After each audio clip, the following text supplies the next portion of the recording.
ਆਹਾ ਦੇਖੋ ਗਰੁੱਪ ਅੰਦਰ ਇੱਕ ਫੋਟੋ ਪਾਈ ਹੋਈ ਹੈ ਤਸਵੀਰ ਬਾਬਾ ਦੀਪ ਸਿੰਘ ਜੀ ਸ਼ਹੀਦ। ਐਸੇ ਸ਼ਹੀਦਾਂ ਕੋਲੋਂ ਲੋਕ ਬਹੁਤ ਪ੍ਰਭਾਵਿਤ ਹੁੰਦੇ ਹਨ, ਪਰ ਇਹਨਾਂ ਤੋਂ ਵੀ ਜਿਹੜੇ ਮਹਾਨ ਸ਼ਹੀਦ ਹੋਏ ਹਨ, ਜਿਨ੍ਹਾਂ ਨੂੰ ਆਪਾਂ ਪਰਮ ਸ਼ਹੀਦ ਕਹਿ ਸਕਦੇ ਆ, ਉਹਨਾਂ ਤੋਂ ਲੋਕ ਘੱਟ ਪ੍ਰਭਾਵਿਤ ਹੁੰਦੇ ਆ।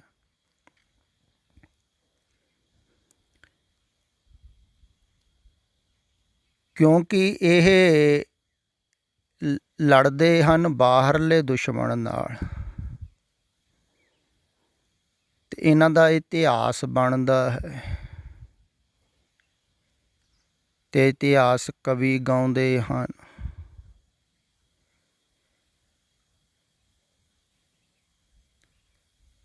ਤੇ ਇਤਿਹਾਸ ਸੁਣਾਇਆ ਜਾਂਦਾ ਹੈ। ਫਿਰ ਇਤਿਹਾਸ ਨੂੰ ਪੜ੍ਹ ਕੇ ਇਹਨਾਂ ਦੀਆਂ ਤਸਵੀਰਾਂ ਵੀ ਬਣਦੀਆਂ ਹਨ। ਇੱਕ ਬਹੁਤ ਹੀ ਪ੍ਰਚਲਿਤ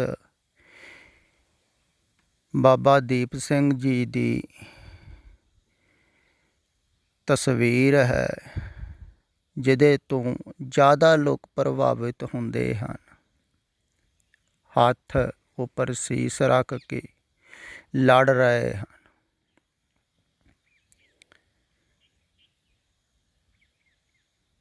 ਪਰ ਉਹ ਚਿੱਤਰਕਾਰ ਨੇ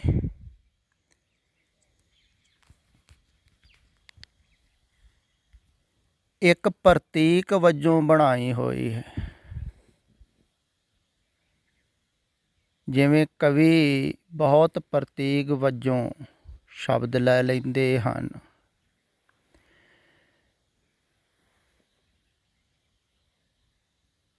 ਕਿਸੇ ਪੰਛੀ ਪਸ਼ੂ ਦਾ ਪ੍ਰਮਾਣ ਦੇ ਦਿੰਦੇ ਹਨ, ਗੁਰਬਾਣੀ 'ਚ ਵੀ ਦਿੱਤੇ ਹੋਏ ਹਨ। ਇਵੇਂ ਹੀ ਚਿੱਤਰਕਾਰ ਇਤਿਹਾਸ ਵਿੱਚੋਂ ਜਾਂ ਉਪਦੇਸ਼ ਵਿੱਚੋਂ ਇੱਕ ਪ੍ਰਤੀਕ ਲੈ ਲੈਂਦੇ ਹਨ। ਜਿਵੇਂ ਤੁਸੀਂ ਬਾਬੇ ਫਰੀਦ ਜੀ ਦੀ ਫੋਟੋ ਦੇਖੀ ਹੋਵੇਗੀ ਵੀ ਉੱਪਰ ਕਾਂ ਬੈਠਾ ਹੋਇਆ ਹੈ, ਤੋ ਜੋ ਬਾਬੇ ਫਰੀਦ ਜੀ ਦਾ ਸ਼ਬਦ ਹੈ, ਕਾਗਾ ਕਰਗ ਢੰਡੋਲਿਆ ਸਗਲਾ ਖਾਇਆ ਮਾਰ, ਉਸ ਨੂੰ ਖਿਆਲ ਵਿੱਚ ਰੱਖ ਕੇ ਉੱਪਰ ਕਾਂ ਦਰਖਤ ਦੇ ਉੱਪਰ ਬੈਠੇ ਹੋਏ ਹਨ, ਤੇ ਉਹ ਇਸ਼ਾਰਾ ਕਰ ਰਹੇ ਹਨ 2 ਉਂਗਲਾਂ ਨਾਲ ਵੀ ਮੇਰੀਆਂ ਅੱਖਾਂ ਨੂੰ ਨਾ ਛੂਹੋ, ਇਹ 2 ਨੈਣਾ ਮਤ ਛੂਹ ਫਿਰ ਦੇਖਣ ਕੀ ਆ। ਪਰ ਉੱਥੇ ਇਹ ਇਹਨਾਂ ਕਾਵਾਂ ਬਾਰੇ ਥੋੜ੍ਹੀ ਕਿਹਾ ਜਾ ਰਿਹਾ, ਜਿਹੜੇ ਬਾਹਰ ਬਣਾ ਦਿੱਤੇ ਹਨ। ਪਰ ਪ੍ਰਤੀਕ ਬਹੁਤ ਪਿਆਰਾ ਹੈ, ਚੰਗਾ ਹੈ, ਆਮ ਸਧਾਰਨਤ ਹੈ ਲੋਕਾਂ ਨੂੰ ਸਮਝਣ ਵਾਸਤੇ, ਪਰ ਪੂਰਾ ਠੀਕ ਨਹੀਂ ਹੈ। ਇਵੇਂ ਹੀ ਬਾਬਾ ਦੀਪ ਸਿੰਘ ਜੀ ਦਾ ਪ੍ਰਤੀਕ ਹੈ, ਜੋ ਸ਼ਬਦ ਹੈ ਨਾ, ਸਿਰ ਧਰ ਤਲੀ ਗਲੀ ਮੇਰੀ ਆਓ, ਇਤ ਮਾਰਗ ਪੈਰ ਤਰੀਜੇ ਸਿਰ ਦੀਜੈ ਕਾਣ ਨਾ ਕੀਜੇ, ਵੀ ਇਹ ਵੀ ਗੁਰੂ ਵਾਸਤੇ ਸਿਰ ਤਲੀ 'ਤੇ ਰੱਖ ਕੇ ਆ ਗਏ ਹਨ। ਭਾਵ ਕਿ ਮਰਨਾ ਕਬੂਲ ਕਰਕੇ ਤੁਰ ਪਏ ਹਨ, ਵੀ ਹੁਣ ਵਾਪਸ ਨਹੀਂ ਮੁੜਨਾ। ਪਤਾ ਵੀ ਸੀ ਵੀ ਦੁਸ਼ਮਣ ਜ਼ਿਆਦਾ, ਭਾਵ ਕਿ ਸਿਰ ਤਲੀ 'ਤੇ ਰੱਖ ਕੇ ਆ ਗਏ। ਹੁਣ ਉਹ ਜੋ ਸ਼ਬਦ ਹੈ ਸਿਰ ਧਰ ਤਲੀ ਗਲੀ ਮੇਰੀ ਆਓ, ਉਹ ਤਲੀ ਦੇ ਉੱਪਰ ਸਿਰ ਰੱਖ ਕੇ ਥੋੜ੍ਹੀ ਕੋਈ ਜਾ ਸਕਦਾ ਹੈ। ਉਹ ਤਾਂ ਇੱਕ ਪ੍ਰਤੀਕ ਹੈ। ਮਰਨ ਦਾ ਸੰਕਲਪ ਕਰਕੇ ਚੱਲਣਾ ਹੈ, ਮੌਤ ਦਾ ਸੰਕਲਪ ਕਰਕੇ ਚੱਲਣਾ ਹੈ, ਮਿਟਣ ਵਾਸਤੇ ਚੱਲਣਾ ਹੈ, ਮਰਨ ਵਾਸਤੇ ਚੱਲਣਾ। ਅਤੇ ਇਹਨਾਂ ਦਾ ਸੰਕਲਪ ਬਹੁਤਾ ਲੰਬਾ ਨਹੀਂ ਹੈ ਜਿਹੜੇ ਬਾਹਰ ਲੜਦੇ ਹਨ, ਇਸ ਕਰਕੇ ਛੋਟੇ ਸ਼ਹੀਦ ਹੁੰਦੇ ਹਨ। ਫਿਰ ਬਾਹਰਲੇ ਦੁਸ਼ਮਣਾਂ ਨਾਲ ਲੜਦੇ ਹਨ ਜੋ ਦਿਖਾਈ ਦਿੰਦੇ ਆ, ਪਰ ਜਿਹੜੇ ਅੰਦਰਲੇ ਦੁਸ਼ਮਣਾਂ ਨਾਲ ਲੜਦੇ ਹਨ, ਬਹੁਤ ਕਰੀਬ ਦੁਸ਼ਮਣ ਹਨ ਜਿਹੜੇ, ਫਿਰ ਅੱਜ ਦੇ ਨਹੀਂ ਹਨ, ਸਦੀਆਂ ਪੁਰਾਣੇ ਹਨ, ਉਹਨਾਂ ਨਾਲ ਲੜਦੇ ਹਨ। ਫਿਰ ਉਹਨਾਂ ਦਾ ਸੰਕਲਪ ਵੀ ਬਹੁਤ ਵੱਡਾ ਹੈ, ਕਿਉਂਕਿ ਲੜਾਈ ਬੜੀ ਲੰਬੀ ਚੱਲਦੀ। ਇਸੇ ਕਾਰਨ ਹੀ ਤੇ ਕਹਿ ਰਹੇ ਹਨ ਕਬੀਰ ਜੀ, ਡਗਮਗ ਛੱਡ ਰੇ ਮਨ ਬੌਰਾ, ਅਬ ਤੋ ਜਰੇ ਮਰੇ ਸਿੱਧ ਪਾਈਏ, ਲੀਨੋ ਹਾਥ ਸੰਧੌਰਾ। ਬਹੁਤ ਕਠਿਨ ਹੈ, ਮਨ ਡੋਲਦਾ ਹੈ। ਫਿਰ ਸੰਕਲਪ ਬਹੁਤ ਲੰਮਾ, ਬੜੀ ਲੰਬੀ ਲੜਾਈ, ਵਾਰ ਵਾਰ ਹਾਰ ਜਾਂਦਾ ਹੈ, ਮਨ ਤਦੇ ਡੋਲਦਾ ਹੈ। ਫਿਰ ਜਿੱਤ ਜਾਂਦੇ ਹਨ ਇਹ ਪੰਜ।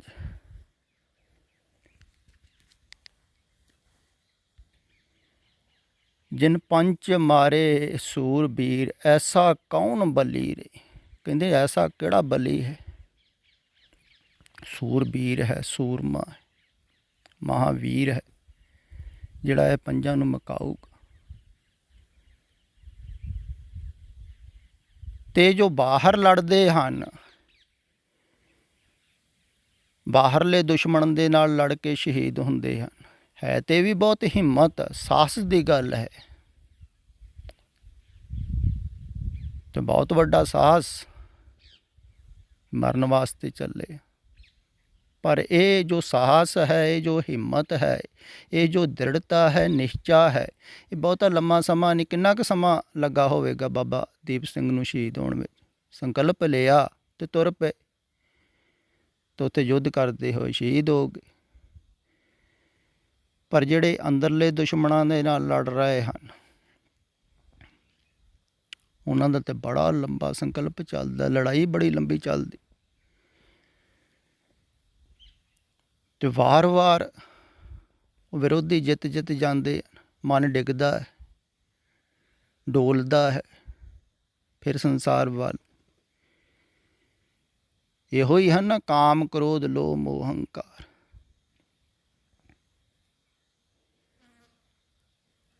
ਤੇ ਇਹਨਾਂ ਨੂੰ ਜਿਹੜਾ ਮਾਰ ਮਕਾਉਂਦਾ ਹੈ, ਤੇ ਇਹਨਾਂ ਨੂੰ ਉਹ ਮਾਰ ਮਕਾਉਂਦਾ ਹੈ ਜਿੱਤੇ ਗੁਰੂ ਦੀ ਕਿਰਪਾ ਹੁੰਦੀ ਹੈ। ਨਿਹੱਥੇ ਪੰਜ ਜਵਾਨ ਮੈਂ, ਗੁਰ ਥਾਪੀ ਦਿੱਤੀ ਕੰਡ ਜੀਓ। ਕਹਿੰਦੇ ਉਹ ਜਿਹੜੇ ਪੰਜੇ ਸੀ ਨਾ, ਉਹਨਾਂ ਨੂੰ ਫੜ ਲਿਆ ਹੈ ਗੁਰੂ ਦੀ ਕਿਰਪਾ ਜਵਾਰਾ।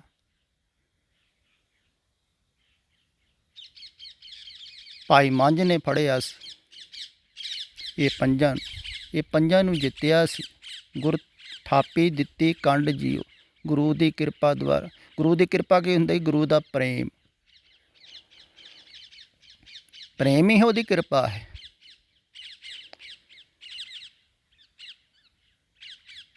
ਤੇ ਭਾਈ ਮੰਝ ਜੀ ਜ਼ਿਆਦਾ ਵੱਡੇ ਸੂਰਮੇ ਹਨ ਬਾਬਾ ਦੀਪ ਸਿੰਘ ਨਾਲੋਂ। ਦਰਅਸਲ ਤਸਵੀਰ ਅਗਰ ਮੈਨੂੰ ਪੁੱਛੋ ਤਾਂ ਮੈਂ ਕਹਿੰਦਾ ਹਾਂ ਵੀ ਭਾਈ ਮੰਝ ਜੀ ਦੀ ਵੈਸੀ ਬਣਨੀ ਚਾਹੀਦੀ ਸੀ ਜੈਸੀ ਉਹ ਬਾਬਾ ਦੀਪ ਸਿੰਘ ਜੀ ਦੀ ਬਣਾਈ, ਹੱਥ ਤਲੀ 'ਤੇ ਸਿਰ ਰੱਖ ਕੇ ਜਾ ਰਹੇ ਹਨ ਗੁਰੂ। ਭਾਈ ਮੰਝ ਜੀ ਵਾਸਤਵਿਕ ਦੇ ਵਿੱਚ ਜਾ ਰਹੇ ਸਨ, ਸਿਰ ਰੱਖ ਕੇ ਹੀ ਜਾ ਰਹੇ ਸਨ, ਪੰਜਾਂ ਵਿਕਾਰਾਂ ਨੂੰ ਛੱਡ ਕੇ ਜਾ ਰਹੇ ਸਨ।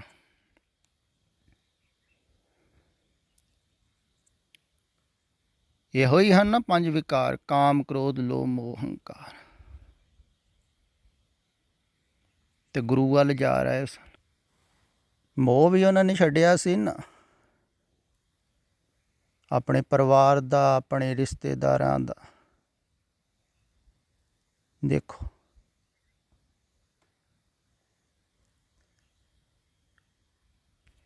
ਬਹੁਤ ਵੱਡੇ ਸਾਹਸ ਦੀ ਲੋੜ ਹੈ, ਐਸਾ ਸਾਹਸ ਜੈਸਾ ਭਾਈ ਮੰਝ ਜੀ ਨੇ ਕੀਤਾ। ਆਹ ਦੇਖੋ ਤੁਸੀਂ, ਵੱਡੇ ਵੱਡੇ ਜਿਹੜੇ ਧਾਰਮਿਕ ਆਗੂ ਹਨ, ਜਿਵੇਂ ਇਹ ਸੇਵਾ ਸਿੰਘ ਜੀ ਤਰਮਾਲੇ ਵਾਲਿਆਂ ਦੇ ਪੈਰੋਕਾਰ ਜਾਂ ਹੋਰ ਬਹੁਤ ਹਨ। ਉਹ ਕਹਿ ਰਹੇ ਹਨ ਵੀ ਕੀ ਕਰੀਏ ਅਸੀਂ, ਪਰਿਵਾਰ ਦੀ ਲੋੜਾਂ, ਸੰਸਾਰ ਦੀਆਂ ਲੋੜਾਂ ਦੇ ਕਾਰਨ ਸਾਨੂੰ ਰਿਸ਼ਤੇਦਾਰਾਂ ਨਾਲ, ਪਰਿਵਾਰ ਦੇ ਮੈਂਬਰਾਂ ਨਾਲ, ਮਿੱਤਰਾਂ ਦੋਸਤਾਂ ਨਾਲ ਮਿਲਣਾ ਵਰਤਣਾ ਹੀ ਪਵੇਗਾ, ਅਟੈਂਡ ਕਰਨੇ ਹੀ ਪੈਣਗੇ। ਕੀ ਕਰੀਏ, ਹੱਦ ਹੋ ਗਈ। ਇੱਦਾਂ ਹੀ ਆਮ ਸਧਾਰਨਤ ਹੈ, ਲੋਕ ਮੈਨੂੰ ਕਹਿੰਦੇ ਹਨ ਆਣ ਕੇ, ਮੈਂ ਕਹਿ ਦਿੰਦਾ ਹੁੰਦਾ ਅਕਸਰ ਹੀ ਵੀ ਥੋੜ੍ਹਾ ਜਿਹਾ ਘੱਟ ਮਿਲੋ, ਵਰਤੋ, ਇੱਕ ਨਾ ਮਿੱਤਰਤਾ ਹੀ ਕਰ ਲਓ। ਕਿਹਾ ਵੀ ਹੈ ਨਾ,